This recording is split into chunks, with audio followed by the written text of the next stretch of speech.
ಕುಡಿಯೋ ನೀರಿಗೆ ಈಗಾಗಲೇ ಬೆಳಗಾಮಲ್ಲಿ ನಾನು ಪ್ರತಿ ತಾಲೂಕಲ್ಲಿ ಈಗಾಗಲೇ ಡೆಪ್ಟಿ ಕಮಿಷನರ್ಸ್ ಅಕೌಂಟ್ ಅಲ್ಲಿ ಪಿಡಿ ಅಕೌಂಟ್ ಅಲ್ಲಿ ದುಡ್ಡಿದ್ರು ಕೂಡ ಪ್ರತಿ ಒಂದು ವಿಧಾನಸಭಾ ಕ್ಷೇತ್ರಕ್ಕೂ ಕೂಡ ಕಮಿಟಿಗಳನ್ನ ಮಾಡಿ ಅವ್ರದ್ದೊಂದೇ ಸಮಿತಿ ಅಸೆಂಬ್ಲಿ MLA ಅಧ್ಯಕ್ಷತೆಯಲ್ಲಿ ಸಮಿತಿ ಇದೆ, ಅವರು ಟಾಸ್ಕ್ ಫೋರ್ಸ್ ಸಮಿತಿ ಇದೆ, ಅವರಿಗೆ 1 ಕೋಟಿ ರೂಪಾಯಿ ಬಿಡುಗಡೆ ಮಾಡಲಿಕ್ಕೆ ಆದೇಶವನ್ನ ಕೊಟ್ಟಿದ್ದೇನೆ. Only on drinking water, pipe line ಇರ್ಬೋದು, ಬೋರ್ವೆಲ್ ಇರ್ಬೋದು, ಮತ್ತೊಂದು. ಬಟ್ ಯಾವುದೇ ಬೋರ್ವೆಲ್ ಕೊಡಬೇಕಾದ್ರೆ ಆ ಜಾಗದಲ್ಲಿ GPS ಆಗ್ಬೇಕು.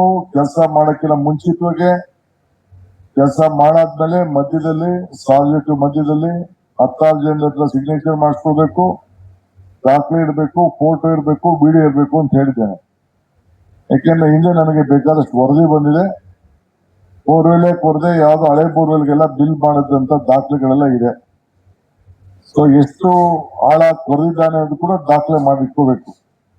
ಕೆಲವು 150 ಕೊರೆದ್ಬಿಟ್ಟು 800 ಕೊರೆದಿದ್ದೀನಿ, 1000 ಕೊರೆದಿದ್ದೀನಿ ಅಂತ ಹೇಳಿ ಯಾರು ಬಿಲ್ ತೆಗೆದುಕೊಳ್ತಾ ಪ್ರಶ್ನೆ ಇಲ್ಲ.